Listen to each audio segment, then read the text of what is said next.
मध्य प्रदेश, छत्तीसगढ़ और राजस्थान में हाल ही में संपन्न हुए विधानसभा चुनाव में बुरी तरह हारने वाली कांग्रेस अभी निराशा के दौर से उबर भी नहीं पाई थी कि झारखंड से कांग्रेस के राज्यसभा सदस्य धीरज प्रसाद साहू बड़ी मुश्किलों में फंस गए।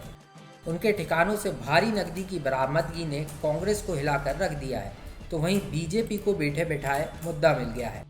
मध्य प्रदेश समेत पूरे देश में बीजेपी के नेता इसको लेकर कांग्रेस को न सिर्फ घेराबंदी कर रहे हैं, बल्कि कांग्रेस को करप्शन की पार्टी करार दे रहे हैं।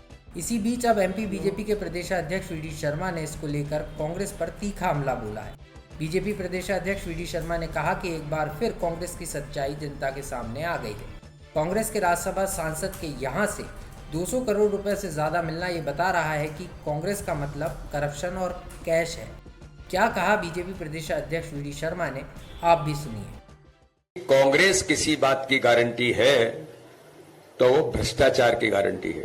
कांग्रेस का हाथ भ्रष्टाचारियों के साथ आज देश के अंदर पूरा देश पूछना चाहता है कि झारखंड के सांसद, कांग्रेस के सांसद धीरज साहू से जुड़े व्यापारी समूह के ठिकानों पर झारखंड, उड़ीसा, पश्चिम बंगाल में 6 दिसंबर बुधवार से जारी आयकर विभाग की छापेमारी में अब तक 210 करोड़ रुपए अधिक का कैश बरामद हो चुका है और अभी बरामद रुपयों की गिनती चल रही है।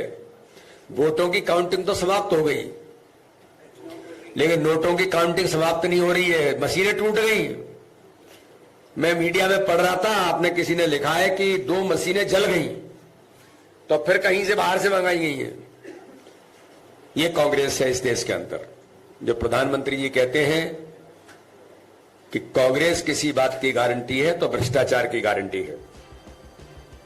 बीजेपी प्रदेशाध्यक्ष वी डी शर्मा यही नहीं रुके, उन्होंने एमपी कांग्रेस अध्यक्ष और पूर्व सीएम कमलनाथ पर भी तीखा हमला बोला और कहा कि 15 महीनों की सरकार में वल्लभ भवन को कांग्रेस ने दलाली का अड्डा बना दिया था, लेकिन अब मोदी सरकार की गारंटी है ऐसे भ्रष्टाचारियों को बख्शा नहीं जाएगा।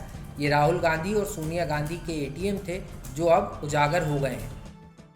लेकिन मैं मीडिया के मित्रों के सामने आज कहना चाहता हूं, अगर कांग्रेस भ्रष्टाचार की गारंटी है तो मोदी की गारंटी है कि भ्रष्टाचारी नहीं बचेंगे। ऐसे जो लोग हैं जो इस प्रकार से अनाधिकृत भ्रष्टाचार में लिप्त लोग हैं, तो मोदी जी की भी गारंटी है कि इस देश के अंदर भ्रष्टाचारी नहीं बचेंगे। इनको जो भी दंड मिलने होंगे वो तो मिलेंगे ही, लेकिन देश के अंदर कांग्रेस भी आज उसका मूल चरित्र उजागर हो रहा है। वहीं मामले के प्रकाश में आने के बाद कांग्रेस बैकफुट पर है। हालांकि प्रदेश कांग्रेस उपाध्यक्ष भूपेंद्र गुप्ता ने वी डी शर्मा के आरोपों पर पलटवार करते हुए कहा कि जब कर्नाटक में विधायक के यहां से करोड़ों रुपए जब्त हुए, उसका हिसाब बीजेपी ने दिया नहीं और हमसे सवाल पूछ रहे हैं। कानून जो काम करेगा वो तो अपना करते ही है।